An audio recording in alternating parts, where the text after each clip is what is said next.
Hope you got your ticket to ride this train, because there ain't no stopping it. Ladies and gentlemen, boys and girls, we are back with import reviews and news you can use. I am Blazing Ace Nelson, alongside, of course, that bastard from Bellingham, always here with the jokes and the jokes and jokes and jokes, all that good shit. And as I mentioned, this is going to be another import review. Just recently, oh man, just recently, something came out that pretty much decided to take our Season 2 opener and completely turn it on its head. In a good way, in a good way. Not in that weird, oh my god, the blood is rushing to my head, I'm dying way. No, although I do have a slight headache. Oh. But I can work through that. Hey, I'm still on my feet, so it ain't stopping me. We got business to attend to. Business with you. Business with all y'all out there in YouTube land. We bringing something nice. Ace. And business with Blue Boo. Don't say it's good. Don't say it's good. That's a cliche. We don't like cliches. I said business with Lou Boo. Oh, I thought the business is, and I was like, oh. No, business with Lou. No, you have business with Lou Boo. I'm just going to watch. Tell them what it is, Ace. It's Dynasty Warriors 8 Xtreme Legends. It's the expansion that we had pretty much guessed was coming. The expansion we've been waiting for. But it's one of those things where intellectually you know it's coming. You know, it's like you can see that meaty-ass fist swinging towards your face, and you know there's no way you can block it. That arm blade. But be damned if it doesn't hurt when it hits. So it's kind of like the boat cresting the wave of enemies before slamming right into your face. It's funny you mentioned that. They brought it back? Well, fucking A, let's check it out. Alright. Hells yeah! So, here we go. Hopefully this thing hits the States, but until then, this is import review number 2, coming at you from the Hooliganz. Dynasty Warriors 8 Xtreme Legends.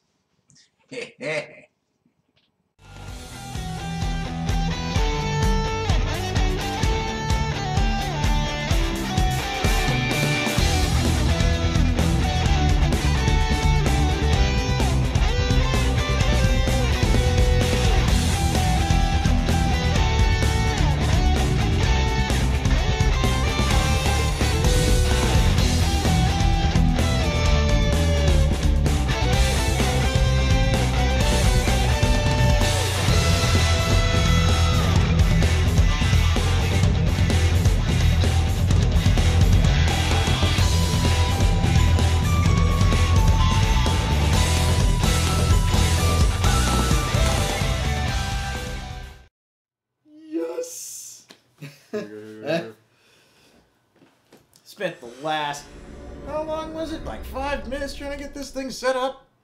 After it, like, oh, here we go, here we go, here we go.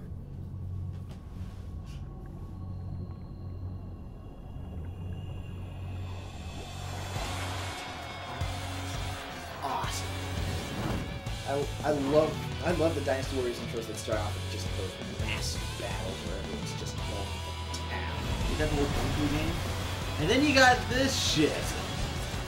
I don't give a fuck how fine Hunt Baby Girl is. And Baby Girl is fine. Short skirt, all that good shit. But you know what? No. Like I was mentioning earlier, can you imagine Thanksgiving Day at the Lou Boo household? No. Thanksgiving at the House of Boo. God, he'd probably be the kind of father-in-law that would force you to change your surname to his. Hey, you wouldn't be the one carving the turkey, that's for sure. True. Oh, did you do your homework? Damn it, Daddy, I can take the army on myself. Oh, now, hush.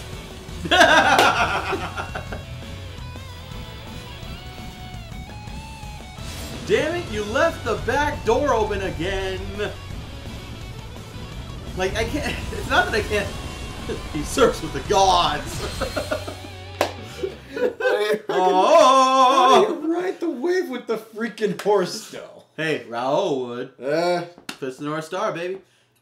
So here we are. There you are. Dynasty Warriors 8 Xtreme Legends, despite what we just saw. Imported. Imported. That's what I should do. Yes. What are you doing? There is a reason why I kept that disc out here. Now, seeing as how we already covered Dynasty Warriors 8 back at the beginning of the season, Yep. we don't have to worry about, going over the entire franchise history anymore. We can just go right to the history of this particular game as a product and as a property in and of itself. Now, Dynasty Warriors 8 Xtreme Legends, We called it early on, by the way. is, of course, the inevitable and, quite frankly, disturbingly robust expansion for Dynasty Warriors 8. Disturbingly robust. I like that. I mean, even without the Mix Joy, aka Remix option, where you can load game data from vanilla Dynasty Warriors 8 Oh. to enhance the content for XL. I love that kind of shit, personally. Seriously. I mean, come on, you were able to do that with 3XL, pretty much with every Xtreme Legends expansion from 3 onward. And technically, Dynasty Warriors 3 was like Dynasty Warriors 2 Xtreme Legends, Yeah. but y'all get the idea. Now, for me, I mean, whenever I can pass anything from one game to another, for me, it all started from what I remember it being Suikoden. Suikoden 1 to 2, 2 to 3, 3 to 4. And if you can keep porting over those save data states and fucking unlock characters and shit. I really like Monster Rancher. Remember back in the day, Monster Rancher, where you barcodes and shit. Oh, God. And you can carry over from the original game. Dude, imagine Monster Rancher for the freaking PS3 or PS4. Oh, that would be so cool. Now, see, Pull the monsters from Blu-rays? Oh. Actually, now, see, I thought you were going to... Oh, hell, you could... Well, if Blu-rays it's including PS3 games. Yeah. Well, no, not just that, but also, I mean, I would think they could expand it to just about any barcode then. For instance, like, Band-Aids and stuff, or, weapons. Can you imagine what you would get with the generalist barcodes from the UPCs from the vendors? Oh, Jesus. Oh, well, wow. Again, that's the thing, though. It wasn't barcodes. It was data off the discs. You're right. I'm thinking about something else. But but yeah, just putting those in either way. But anyway, the audio CD for the generalist. You'd still get some of the meanest fucking looking monster ranchers. They'd be like grabbing onto the screen. Hey, jerky, this is what's gonna happen. Oh, no, seriously, right now I'm literally imagining like a Suezo with the Wayfarer jacket and an afro and one pissed off looking red eye. See, I wasn't gonna say why Suezo, but no, now that makes more sense. No coffee for me. But anyways, I really like that cartoon. We're not here to talk about Monster Rancher as much as we want to. Oh God, as much as we want to. Can you imagine Lu Bu in Monster Rancher? Exactly. And wait a minute. Monster Rancher's a Tecmo game. It is, isn't it? Oh wow. Y'all hear us, Tecmo-Koei? Bring back Monster Rancher. Y'all, you can do it. But in the meantime, we're here for the Dynasty Warriors 8 XL. Speaking of which, here we are with the remix option. Well, first off, let's go into what they're doing with the sales for Dynasty Warriors 8 Xtreme Legends, because for starters, this is going to be one of the launch titles for the Japanese PS4. Oh. And yeah, the footage from the PS4 version of this looks smoking. We are talking little Brazilian, like the little Brazilian kid says in Metal Gear Rising. That shit looks hot for days. Hot for days. Lu Bu's daughter, you can see every scantily clad inch of her. Anywhom, up until Lu Bu shows up and then you run. It's like, yeah. I have respect. Up until you hear Lu Bu's footsteps. Red hair. Oh, I have respect for women and their parents. I have respect, for anybody. If I'm going to get with somebody, I'm going to have respect for her parents. But it's not that I would have respect for Lu Bu. I would have fear for Lu Bu. Extreme terror that he's going to show up at any point in time. Like, Ace, you know what I can do to a human body. And, Hey,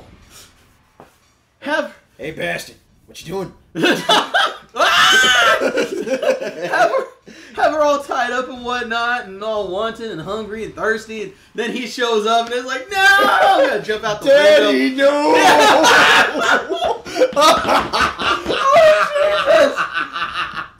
Oh my God. Remember, every woman is somebody's daughter, somebody's mother, somebody's sister, somebody's aunt. I'd still want to put my penis in them if they look like Lubu's daughter. My God. Is she of age? I hope she's of age. You know, I was joking around recently. I was joking around about how I went to AkiCon. I think I joked around here about that. And it's like, you 17? Are you 17? Are you 17? Yeah. Yeah. Seriously, is she 17? I really don't know.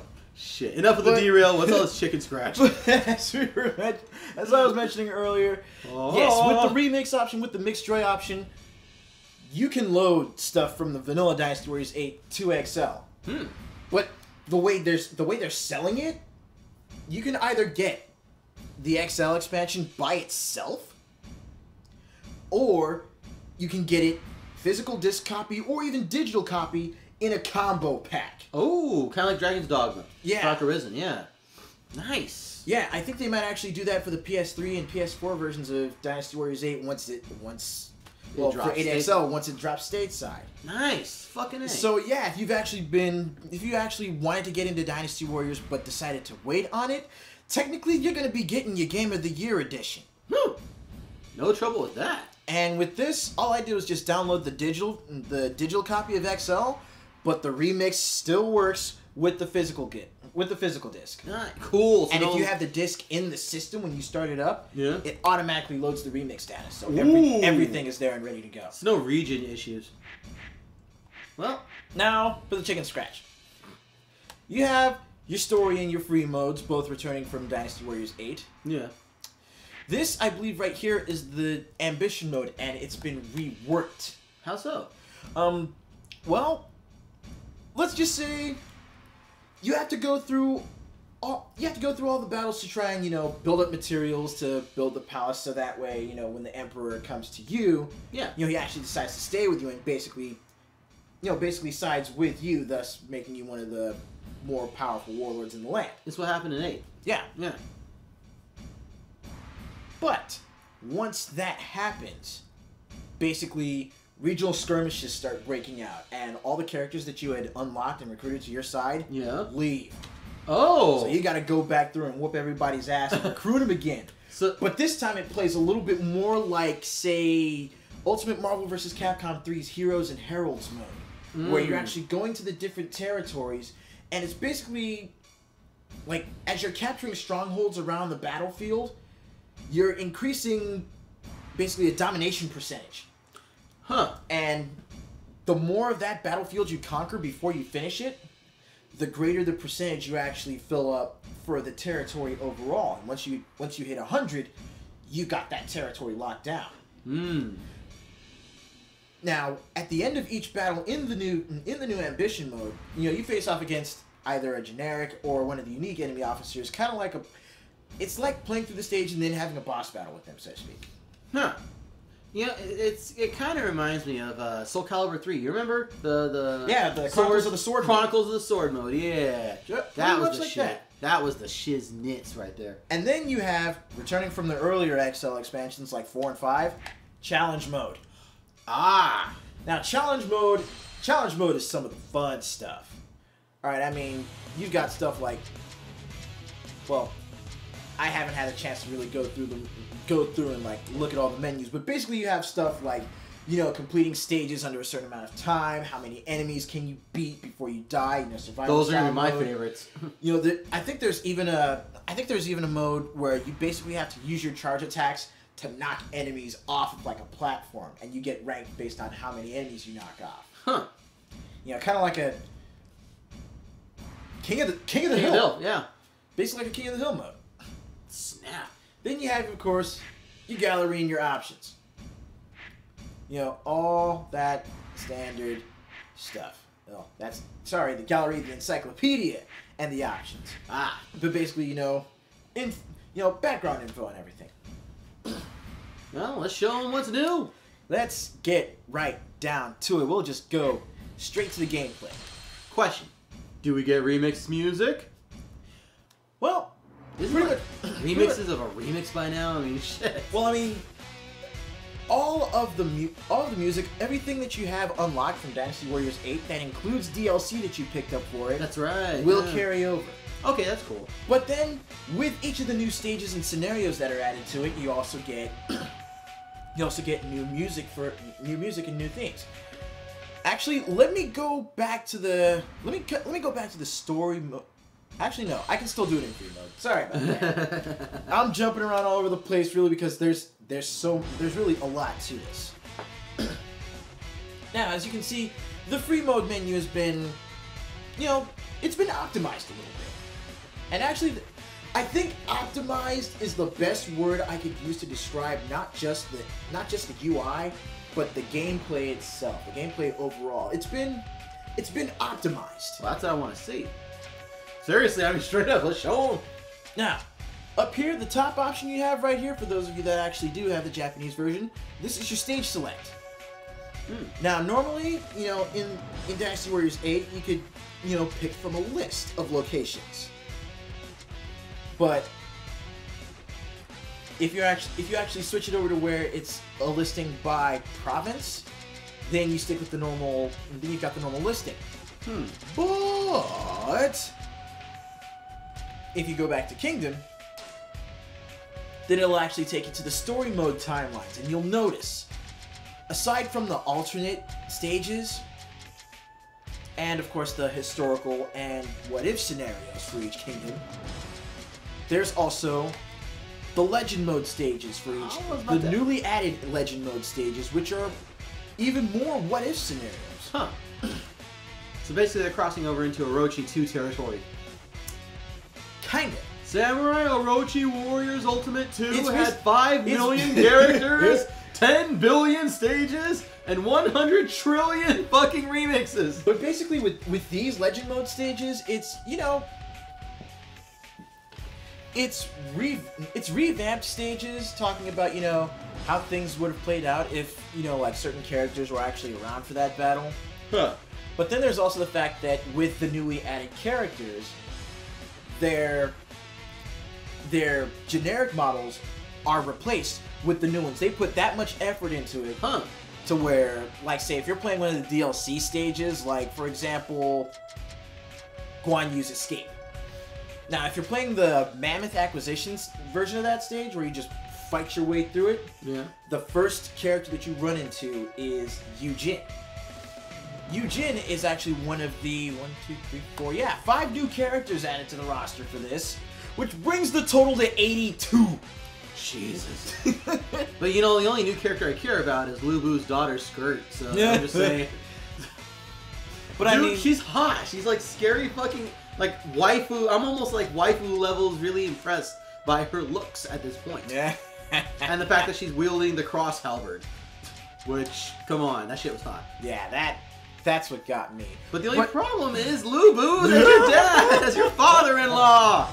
What the hell do you get him for Christmas? All I can see is like you walking up, hey Dad, here, and then it's like a green and red sweatshirt. And he's just like glaring at you, and you like slowly put the sweatshirt on him, and he just like doesn't even move, so his arms are stuck in the sweatshirt, glaring at you the whole time. That's what I'm seeing, Ace. Oh my god. And it's a fucking turtleneck with it's like a green turtleneck sweatshirt with like one of those red crocodiles on it. I swear, if someone out there actually draws Lubu in a Christmas turtleneck, glaring. What the hell do you get that guy? I don't know. Socks? I don't know, maybe a scarf for red hair, if red hair doesn't eat you. He just looks at you, don't touch my horse. Don't touch my horse. Yes, Dad. Anyway, that right there is the stage select. Right underneath, character select, of course. And this is where we get into some of the good stuff. This young man you see right up here on screen is Zhu Ran. You've probably heard his name or seen him mentioned a lot in playing through like the Wu Kingdom stories, where you get to the battle with Yi Ling. He's the guy that, when Lu Xun is put in charge of the troops, he's the guy that basically steps up and says, "Are you fucking kidding me? You're letting this rookie take point? Are you sure about this?" And after Yi Ling, he's like, "Okay, I can see how that works." But Zhu Ran also had a big part in Yi Ling, in at least how the games present the stage, in that he's basically the leader of the fire attack troops. which actually makes not only his choice of design, but also his weapon that much more fitting. The bow and arrow. Not just any particular bow and arrow, though. You see the little apparatus right there underneath his hand? That. Yeah. That is... It's pretty much a lighter. Ah! Because each of his arrows are treated with oil. Huh. So that when he fires it, those bad boys light up. Nice.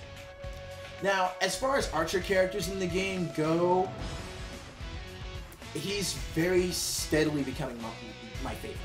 Below 44, I know. And that's even outside of, you know, Mr. Busted ass, damn near unstoppable Xiahou Yuan.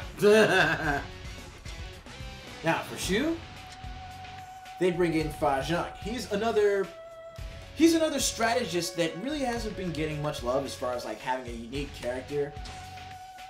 But his weapon is actually pretty unique. It's that, yeah.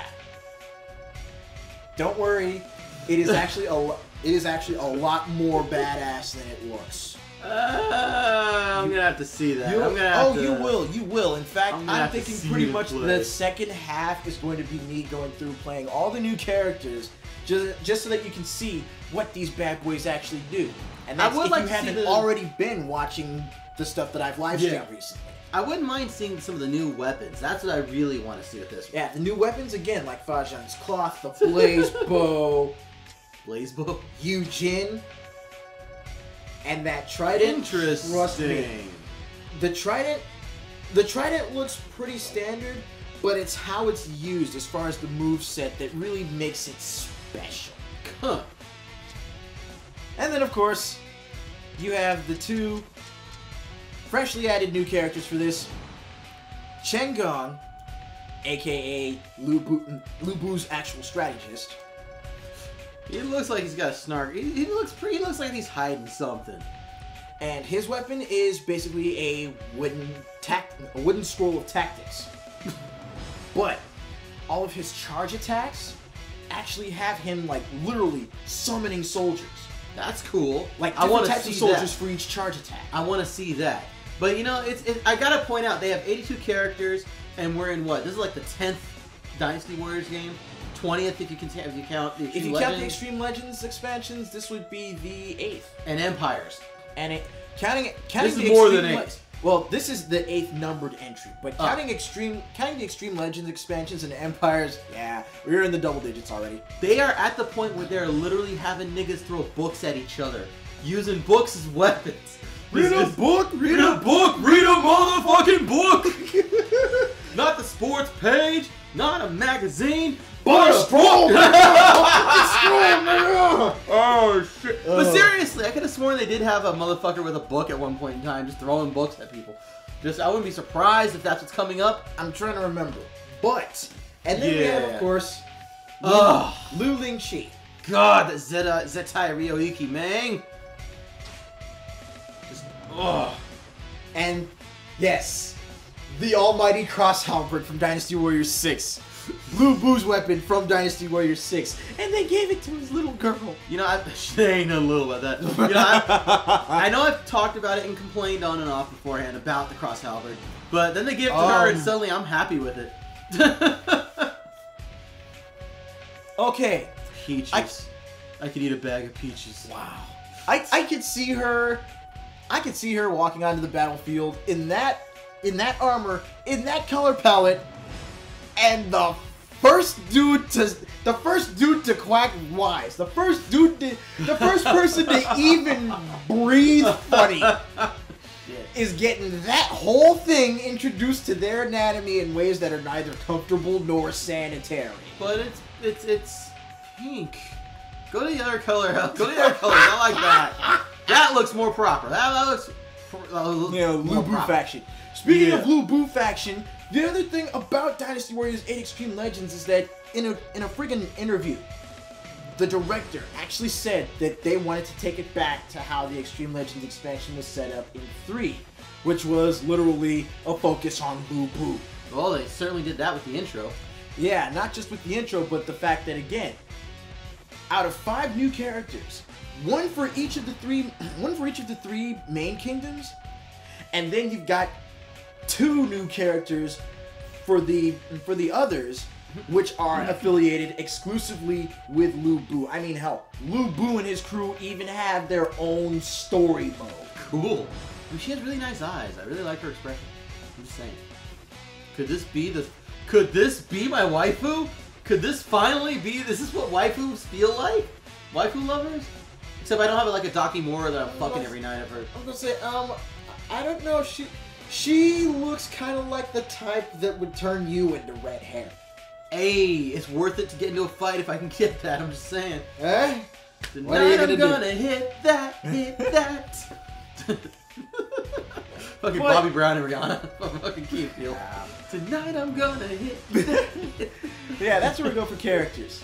Now here, this is where you can actually check your character's equipment before going into battle. You know, dealing with their weapons, skills, mounts, and animal companions. Is that a two-tailed Yes, fox? that's a two-tailed fox. Yeah, That was one of the special DLC animal companions that was...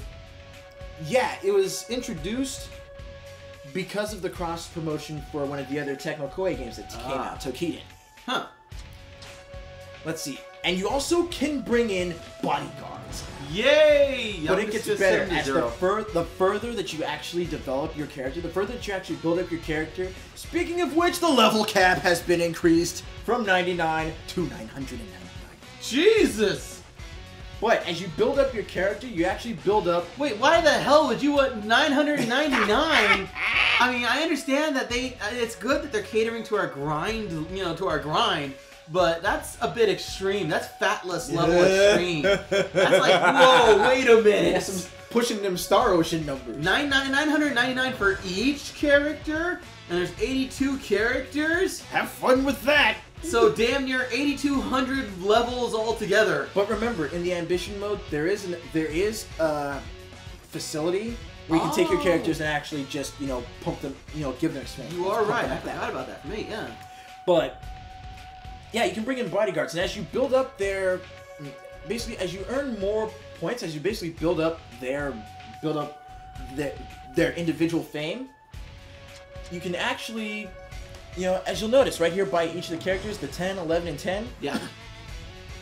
That's the fame. That's the basic level required in order to actually have them accompany you as a bodyguard. If you build up your fame enough, then you can actually bring on, you know, characters like Shahodun. Oh my God. God. You know, Cao, you know, unique officers that you unlock during the ambition mode. If you have the points for it, you can hire them on as your in-stage bodyguards. And you can actually use the D-pad during the fight to give them switch between defensive and offensive commands. Badass.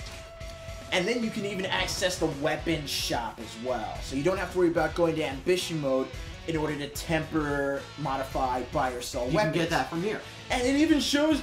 okay, you know how after a while, when you try to collect more of the weapon boxes, it says, you can't pick up too many, you got too many, and they go, well, here it actually shows you how many is too many.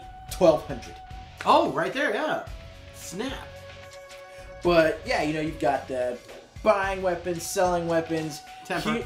Here is where you basically, like, take 3 weapons that you don't want and just fuse them together and have them come out as, like, 2 completely random weapons, which is kind of cool. You can get some useful stuff from it. Then there's, of course, the direct tempering, where you can choose one weapon, use that as your base, and then choose another weapon, and basically use that to increase whatever attributes you currently have on what you got. But then we go down one more option.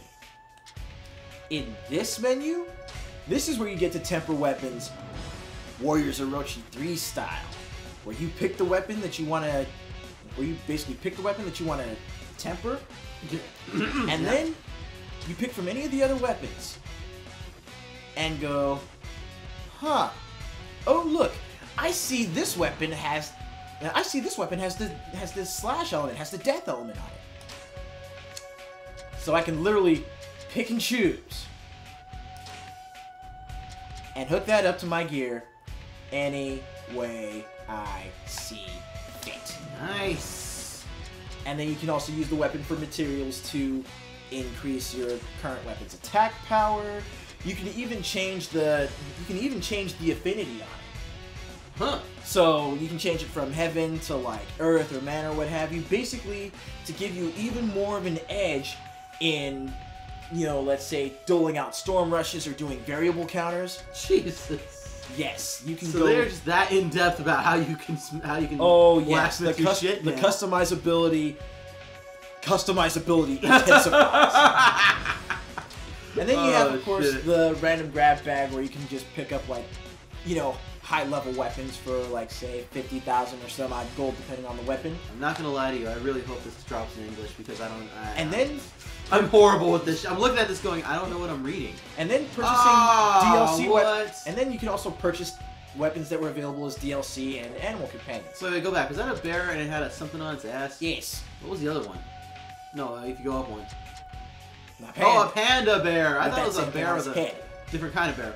Bears. But yeah, basically all the DLC weapons, if you don't have any on you right when you download it, you can go into the shop and actually purchase them.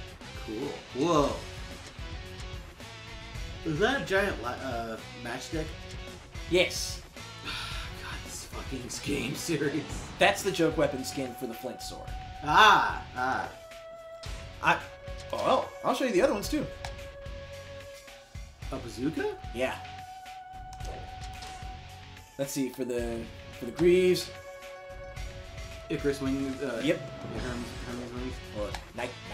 Nikes, yeah. Look, Ma, I can fly. I like that, Genie. Oh, wow. I remember those old David Robinson commercials. Those are awesome. David Robinson and Little Richard. Oh, yes. I am the greatest. Let's see, with these you get freaking paintbrushes. Oh, wow. What about Boat? And then there's I don't have the joke weapon for the... I don't have the joke weapon for the blade bow. Or blade bow, that's what it is. And I also don't have the Twin Fans DLC weapon. I might pick that up. I think I have enough yen for it. I might grab it. But who knows? But anyway, that's the weapon shop. And that is just... Seriously, that is just a taste. That is literally just like... that is a taste of just how much further this game has, again, just been literally optimized with this expansion. And that was enough to pretty much cover the entirety of the first half hour of this podcast. Well, I shit you not, we're coming up on the 30-minute mark in 10 seconds. You did say that there's going to be plenty of meat for this episode without even having to go over the shit we've had to go over in the past. Yeah. But when we come back, gameplay? Oh, when we come back, so I want to see we're getting into the thick of it. I want to see Huang guy whooping ass. So yeah, when we come back, not only am I going to go through stage runs as quickly as I can anyway, for all 5 of the new characters, but I'll actually bring in our old favorite, oldie but goldie, Mr. Hulkamania Lifeguard One Guy. And through him, I can go ahead and talk about how the gameplay was actually further optimized as well. So, we'll catch you on the other side of the break, folks. It's gonna get good. Sure.